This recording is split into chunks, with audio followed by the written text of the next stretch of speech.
காதல் பொதுவானது தான். ஆனால் அதோட அனுபவங்கள் யூனிக்கான விஷயம். ஒவ்வொருத்தருக்கும் தனிப்பட்ட அனுபவமாக இருக்கும்.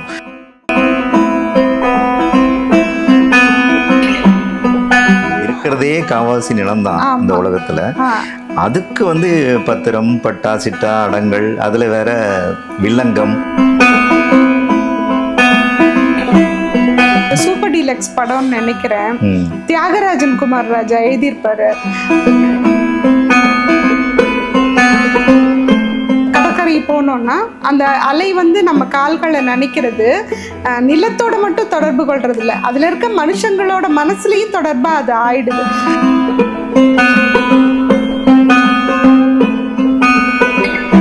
ரொம்ப ரொம்ப கரெக்டா இருக்குது அந்த இது. ஏன்னா எப்போ லவ் அப்படின்னா கூட அதில் ஏதாவது ஒரு குழப்பம் சூழல் வரும்போது எல்லாமே பீச்சுக்கு போயிட்டு அந்த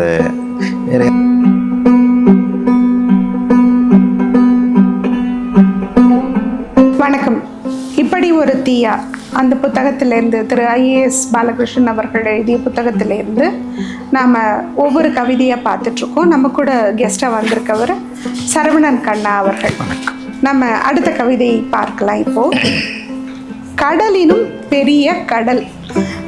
எனக்கு இந்த கடல் அப்படின்னு கேட்டாலே கடல்லே இல்லையா அப்படிங்கிறது தான் ஞாபகம் வருது.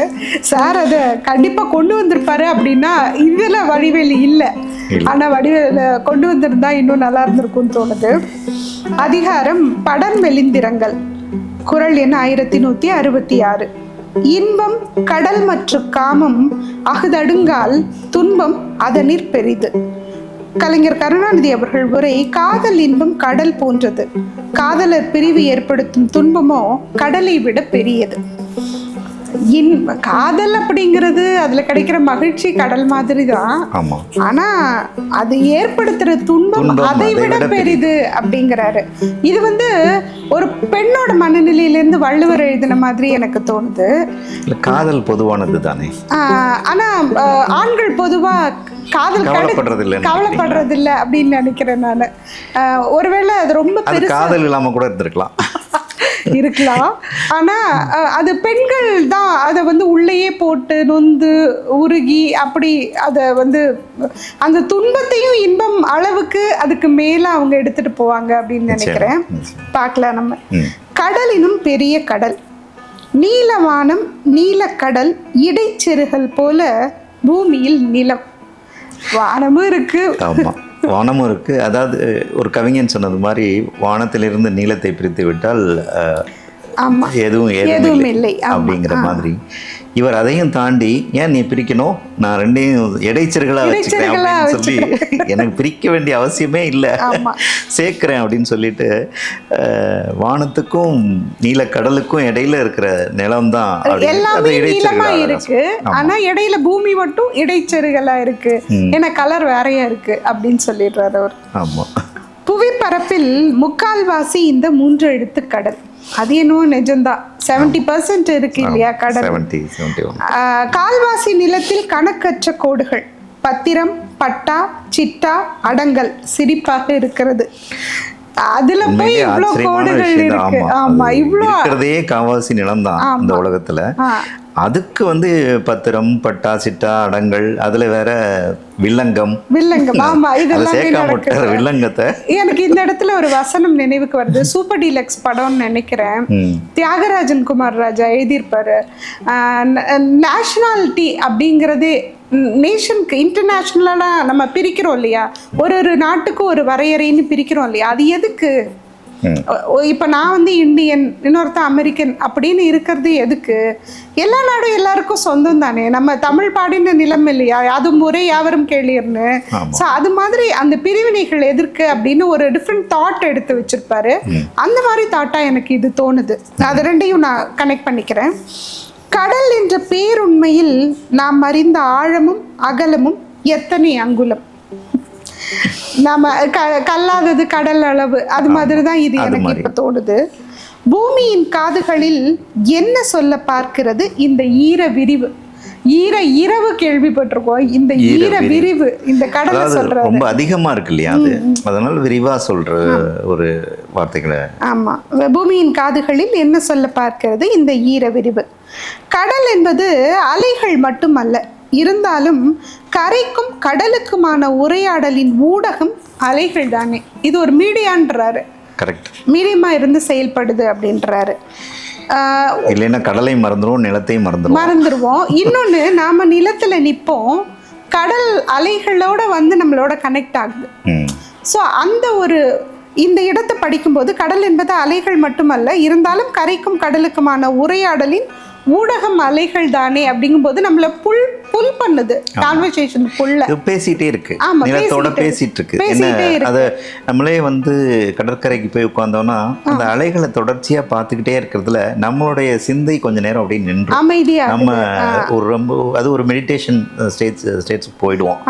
அதை தான் இதை ஞாபகப்படுத்தும். அலைகளை வச்சு நிறைய கவிதைகள் வந்திருக்கு இல்லையா? அதோட தொடர்ச்சியான ஒரு உழைப்பு, தன்னம்பிக்கை, நிறைய பேர் அவங்கவுங்க இதுக்கு மோட்டிவேஷனல் கோட்ஸ் நிறைய எழுதலாம்.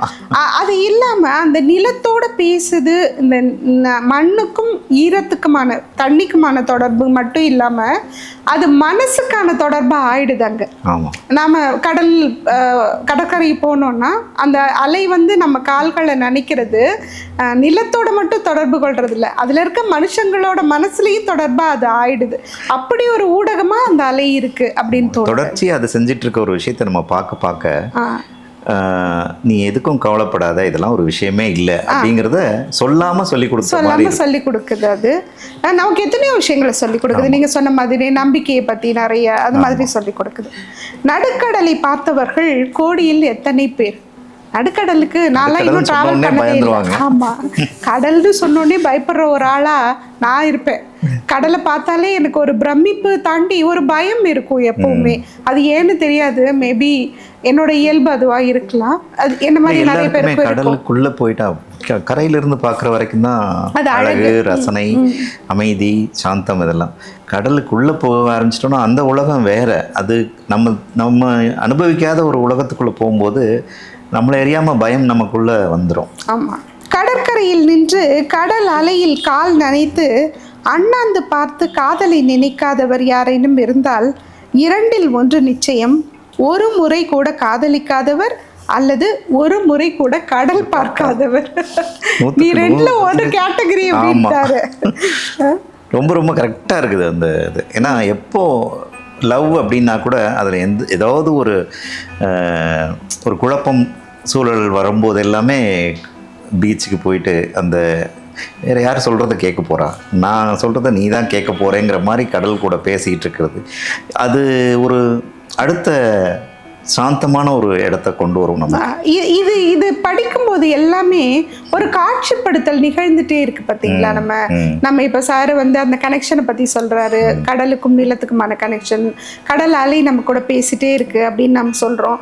எனக்கு வந்து இப்போ நம்ம கடல் கரையில் நிற்கிறோம், அலை வந்து அடிக்குது, நம்ம கால்களை நினைக்குதுங்கிற ஒரு காட்சிப்படுத்தல் நமக்குள்ளே ஓடிட்டே இருக்கு. இதை படிக்கும்போது இது வந்து அவ்வளோ அழகாக இருக்குது இல்லையா? இதை பேசும்போதே இவ்வளோ அழகாக ஒரு காட்சிப்படுத்தல் விரியுது. அதுதான் கவிதைகளோட காதல் கூட கனெக்ட் பண்ணுற விஷயம்னா, காதல் வந்து பொதுவானது தான், ஆனால் அதோட அனுபவங்கள் வந்து யூனிக்கான விஷயம். ஒவ்வொருத்தருக்கும் தனிப்பட்ட அனுபவமாக இருக்கும். அந்த பேர்லேருந்து அவங்க ரசித்த விஷயங்கள் வந்து எல்லாமே ஒருத்தர் சொல்லி இன்னொருத்தரை புரிஞ்சிக்க வைக்க முடியாத இடம் தான் அந்த காதல். இந்த காதலுக்குள்ளே அவன் பிரம்மாண்டமாக இருப்பான். இந்த பிரம்மாண்டத்தை தேடும்போது இன்னொரு பிரம்மாண்டத்தை பார்த்தா தான் அவனுக்கு சாதாரணமாக அடைய முடியும். இன்னொரு பிரம்மாண்டம் அந்த கடல் தான்.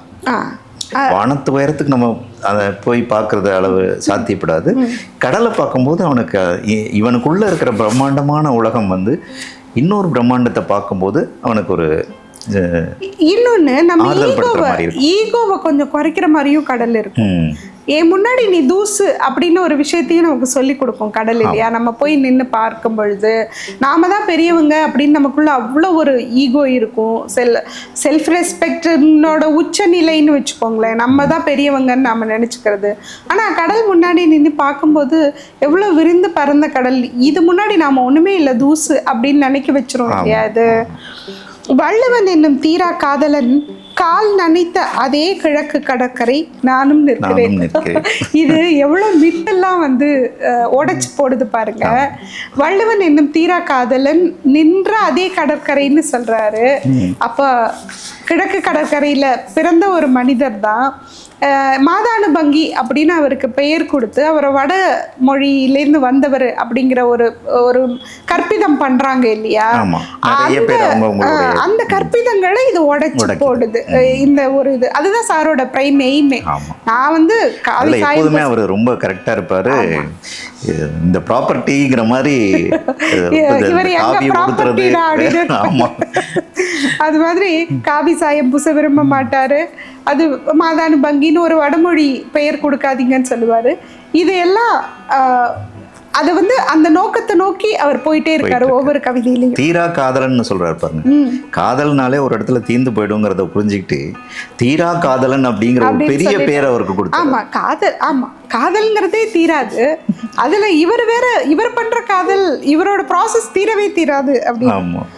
கண்ணுக்கு எட்டிய தூரம் என்பதெல்லாம் வெற்று சொற்றொடர். அப்பால் அதற்கு அப்பால் அதற்கும் அப்பால் கடல். உங்களுக்கு ஏதாவது ஒரு பட காட்சி நினைவுக்கு வருதா? ஆமா, கை படத்துல ஒரு அதுக்கும் மேலன்னு ஒரு வார்த்தை வரும். எனக்கு உடனே முதல் மரியாதை நினைவுக்கு வருது. அந்த கண்ணு கட்டிய தூரம் வானம் தெரியுது இல்லையா? அந்த வானத்தோட கடைசி புள்ளிய போய் நீ தொட்டுட்டு வர முடியுமா அப்படின்னு ஒரு பந்தயம் வைப்பாங்க இல்லையா காதலர்களுக்குள்ள. அது மாதிரி இது அப்பால் அதற்கு அப்பால் அதற்கும் அப்பால் கடல். மனசு தனது ஆழத்தை கண்டறியும் இடம். இரவும் பகலும் போல இன்பமும் துன்பமும் மாறி மாறி வருகிறது இயற்கையின் நியதியாய். இரவும் பகலும் மாறி எப்படி வருதோ, எப்படி அறிவியல் அதுக்கு துணை செய்தோ அதை நம்ம புரிஞ்சுக்கிறோமோ, அதே மாதிரி இன்பத்தையும் துன்பத்தையும் நாம புரிஞ்சுக்கணும். மாறி மாறி தான் வர்றதுதான் வாழ்க்கை அப்படின்னு புரிஞ்சுக்கணும்னு சொல்றாரு. இதுல எனக்கு உடனே புத்தரோட கதைகள் இருக்கும் இல்லையா? அதுல புத்தர் கிட்ட ஒரு அம்மா வந்து அழுவாங்க, என்னோட பையன் இறந்து போயிட்டான், ஏன் இந்த இறப்பு வந்து வருது, அது மரணம்ங்கிற ஒன்று ஏன் வருது, அதை நீங்கள் ஏதாவது செய்யக்கூடாதா, அவர் ஏதாவது அதுக்கு சொல்லுவார்னு வந்து கேட்பாங்க. அப்போ புத்தர் சொல்லுவார், நீ போ இந்த வரிசையில் உள்ள வீடுகளில் யார் வீட்லையாவது போய், இந்த ஊரில் உள்ள வீடுகளில் யார் வீட்லையாவது மரணம் நிகழாத ஒரு வீட்டில் கொஞ்சம் கடுகு வாங்கிட்டு வா அப்படின்னு சொல்லுவார். அவள் ஊரில் எல்லார் வீட்லேயும் கேட்டிருப்பா, எல்லார் வீட்லேயும் அஃப்கோர்ஸ் மரணம் நிகழ்ந்திருக்கும். அப்போ அந்த வந்து சொல்லுவா, இல்லை எல்லார் வீட்லேயும் மரணம் நிகழ்ந்துருச்சு, அப்போ என்ன புரிஞ்சுக்கிட்டேன்னு கேட்பாரு. மரணம்ங்கிறது இயற்கைன்னு புரிஞ்சுக்கிட்டேன் அப்படின்னு சொல்லுவாங்க. அதுதான் எனக்கு ஞாபகம் வருது. இன்பம்னு ஒண்ணு இருந்தா துன்பம்னு ஒண்ணு வரும், இரவுன்னு இருந்தா ஒரு பகல்னு வரும் அப்படின்னு. இது இயற்கையோட நியதி. அது படைத்தோன் மன்ற அப்பண்பிலாளன் இன்னாது அம்மை உலகம் இனிய காண்க இதன் இயல்புணர்ந்தோரே என்ற புறநானூற்று பொதுமொழி காஞ்சி மின்னல் வெட்டுகிறது அப்படின்னு சொல்றாரு. இந்த புறநானூற்று பாடலுக்கு என்ன பொருள் சார்? இது அதாவது வாழ்க்கையில் இன்பம் துன்பம் எல்லாமே வரும் அப்படிங்கிற ஒரு வார்த்தையில் சொல்லிட்டு போயிடுறோம். ஆனால் இப்போது பக்கத்து வீட்டில் ஏதோ இறப்புக்கு அழுகிறாங்க, அதுக்கு அடுத்த வீட்டில் ஒரு கல்யாண விஷயம் பேசிகிட்டு இருப்பாங்க, இந்த பக்கம் பார்த்தா 2 காதலர்கள் பேசிகிட்டு இருப்பாங்க. அதையும் தாண்டி நம்ம அதை யோசிக்கும்போது ஒரு பெண் வந்து தன்னோட கணவனுக்காக வருந்திட்டு காத்திருப்பா. இது மாதிரி பலதரப்பட்ட விஷயங்கள் கலந்தது தான் இந்த உலகம். இதை வந்து புரிஞ்சுக்கிட்டு இதோட தன்மை இப்படி தான் இருக்கும் வாழ்க்கையில் அப்படிங்கிறத எடுத்துக்கிறது தான் இந்த பண்பிலான் அப்படின்னு சொல்கிறது. ஸோ அதை அழகாக அவர் சொல்லியிருக்காரு. இதை வந்து எப்போல்லாம் வலிக்குதோ அப்போல்லாம் அந்த சந்தோஷத்தை நினைச்சுக்கணும் அப்படிங்கிறது ஒரு சமரசமாக அதை நம்ம வாழ்க்கையை மாறி மாறி வரும். இப்போ துன்பம் மட்டும்தான் நம்ம வாழ்க்கை முழுக்க இருக்க போகிறது இல்லை, இன்பமும் கலந்து தான் வரப்போகுது. ஆனால் நிறைய பேர் என்ன பண்ணுறாங்கன்னா, துன்பம் வரும்போது அடுத்த துன்பத்தை இன்வைட் பண்ணுறதுக்காக துன்பத்தை பற்றியே பேசிகிட்டே இருப்பாங்க. ஸோ அதுக்கு ஒரு ஃபுல் ஸ்டாப் வைக்கணும். இன்பத்தை தாண்டி போகணும். நம்ம ட்ராவல் பண்ணுறதே வந்து அந்தந்த சூழலை தாண்டி நம்ம போயிட்டே இருக்கணும். இது நமக்கு இந்த நேரத்தில் கிடைச்சது, இதை தாண்டி நம்ம போகணுங்கிறது தான் அதோட இயல்பு, உலகத்தோட இயல்பு அது அப்படின்னு. காதல் உறவு தரும் இன்பம் கடல் போல் பெரியது, காதல் பிரிவால் வரும் துன்பம் கடலினும் பெரியது. மகிழ்ச்சியோடு விடியும் அதிகாலை பொழுது எவ்வளவு அழகாக இருக்கிறது. காதல் ததும்பும் ஒவ்வொரு வீட்டிலும் கடல் போல் இன்பம், கண்விழித்து பார்த்தால் கடலாக இருக்கிறது இன்பக்கடல். ஈர முத்தங்கள் கால்களில் அலைகள். இந்த இடத்துல நான் எழுதின ஒரு கவிதை நினைவுக்கு வருது.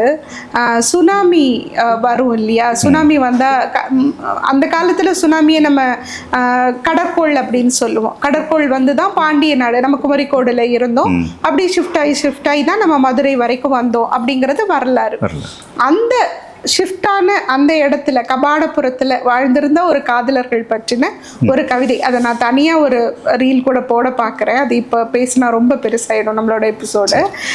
அந்த காதலர்கள் வந்து பேசிகிட்டு இருக்கும்போது அவங்க 2 பேரும் சந்தித்து உறவாடி அப்பா அம்மா கிட்ட பேரண்ட்ஸ் கிட்ட பெர்மிஷன் கேட்டு வரேன்னு அவன் அந்த நிலத்துக்காரன் இல்லை, அவன் முல்லை நிலத்துவன், அவன் இறங்கி வந்திருப்பான் இங்கே நெய்தல் நிலத்துக்கு. அவன் பேரண்ட்ஸ் கிட்ட பெர்மிஷன் வாங்கிட்டு வரேன்னு சொல்லி போயிருப்பான். அந்த நேரத்தில் அவனோட நினைவோட ஒரு நாவல் மரக்கிளையில் உட்காந்துருப்பா. அங்கே வந்து கடற்கோள் வந்து ஊருக்குள்ளே தண்ணி வந்துடும். அது எண்டிங் கொடுக்காம அந்த கவிதையை நான் முடிச்சிருப்பேன். அவள் இறந்தாளா, அந்த காதல் சேர்ந்ததா, அப்படிலாம் ஒரு எண்டிங் கிடையாது. பட் கால்களை நனைக்கும் அந்த கடல் அலை. நான் நாவல் மரத்து மேலே தானே உட்காந்துருக்கேன், நான் என்ன கடலுக்குள்ளே உட்காந்துருக்கேனா அப்படின்னு கேட்பா. அப்போ தான் நம்ம ரியலைஸ் பண்ணுவோம் அது கடல் அலை வந்துடுச்சு அப்படிங்கிறது. குமரின்னு சொல்லிட்டு அந்த கவிதை நான் இன்னொரு நாள் படிக்கிறேன். பட் அந்த கவிதையோட நினைவு வருது எனக்கு. ஏன்னா நான் ஈரமுத்தங்கள் கால்களில் அலைகள் அப்படின்னு சொல்லிட்டு, வானம் கடலை தொடும் இடத்தில் நின்று உன்னை வாசிக்க வேண்டும். வானம் கடலை, அது முடியுமா? அந்த இடத்தை நம்ம கண்டே பிடிக்க முடியாது இல்லையா? அவள் காதில் சொன்னான், கரைந்தாள். இவள் இன்னொருத்தி. குப்பாராவில் கடும் பனிச்சரிவு என்று சன் நியூஸில் கேட்டதும் குப்பென்று வியர்த்தது. ஒவ்வொரு முறையும் ரயில் நிலையத்தில் அவனை வழி அனுப்பும் நொடிகள் கொடியவை. இது எல்லாருக்குமே கனெக்ட் ஆகும் இந்த வார்த்தை. ஒவ்வொரு முறையும் ரயில் நிலையத்தில் அவனை வழி அனுப்பும் நொடிகள் கொடியவை அப்படின்னு. காதலர் 2 பேர் சந்திச்சு பிரிஞ்சு போற அந்த நொடி இருக்கு இல்லையா, அதை வந்து எந்த கவிதையாலையும் ஃபில் பண்ண முடியாது. அது திரும்பி எப்போ சந்திப்போங்கிறதையும் அவங்களால சொல்ல முடியாது. அது எல்லாராலையும் அதை உணர முடியும். அந்த பிரிஞ்சு போற அந்த தருணத்தை உணர முடியும். எவ்வளவுக்கு வரும்போது ரொம்ப சந்தோஷமா மின்னல் வெட்டுதோ, அதே மாதிரி போகும்போது அவங்களுக்கு அந்த சூழலை சொல்ல முடியாது. வார்த்தைகள் நின்று போகும், ஒண்ணுமே தோணாது. இதை எதையும் வச்சு ஓமை பண்ணவும் முடியாது. எல்லாருக்குமே அந்த கஷ்டம். இந்த குப்பாரால கடும் பனிச்சரிவு அப்படின்னு கேட்கும் போதே ஏதோ ஒரு போர் வீரன், நார்த் இந்தியாவுக்கு போகிற போர் வீரன் அப்படிங்கிற மாதிரி தோணிடுது எனக்கு. அமரன் படத்தில் சாய் பல்லவி கேட்பாங்க இல்லையா, எத்தனை நாள் லீவு? இல்லை 15 லீவா, 15 நாளா, 1 மாசமா? இல்லை சொல்லாத, ஏன்னா நீ எப்போ போவேன்னு நான் நினைக்க ஆரம்பிச்சிருவேன். அது தேவையில்லைன்னு சொல்ற ஒரு இடம் இருக்கு இல்லையா, அதை நினைவுக்கு வருதுங்க.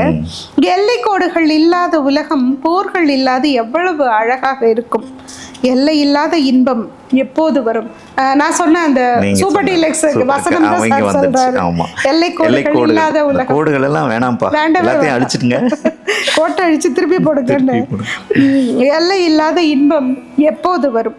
துன்ப பெருங்கடலின் துயர் விளிம்பில் அவள், அச்சத்தில் ஈரக்குலை நடுக்கம். அதன் அதிர்வில் ஒரு ஆழி பேரலை காலுக்கு கீழே இருக்கும் கடலை வாரி கட்டிலில் போட்டது. வந்துருச்சாங்க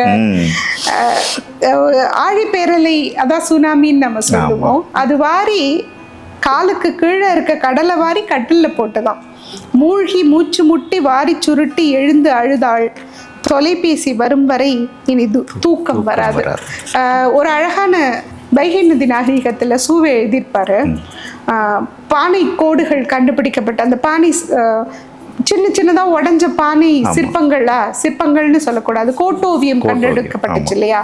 அந்த கோட்டோவியங்கள் வந்து ஒரு தனியா இருந்த ஒரு பெண்ணை நினைவுபடுத்துது அப்படின்னு அவர் எழுதியிருப்பாரு. எங்கேயோ வணிக ரீதியா போயிட்டான் கணவன், ஒரு போன கப்பலை இவ வரைஞ்சிருக்கலாம். கப்பல் கோட்டோவியம் தான் அதுல இருக்கு. ஸோ அந்த கப்பலை அவ வரைஞ்சிருக்கலாம்.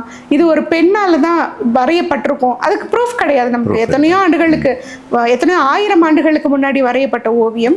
அது பெண்ணா ஆனா அப்படி இல்லைல்லாம் தர்க்கம் பண்ணிட்டு லாஸ்ட்ல அவர் முடிவுரை எழுதியிருப்பாரு, ஒரு பெண்ணா தான் இருக்க முடியும், ஏன்னா அவளோட கணவனுக்காக அவ காத்துட்டு இருந்திருப்பா அப்படின்னு அவர் எழுதுற அந்த தருணம் தான் எனக்கு இதுக்கு நினைவுக்கு வருது. தொலைபேசி வரும் வரை இனி தூக்கம் வராது. என்ன அழகா முடிச்சிருக்காரு அப்படின்னு. அவன் போய் சேர்ந்தானா இல்லையா, அவன்கிட்ட இருந்து ஒரு செய்தி வரும் வரைக்கும் தூக்கம் இருக்காது அப்படின்னு.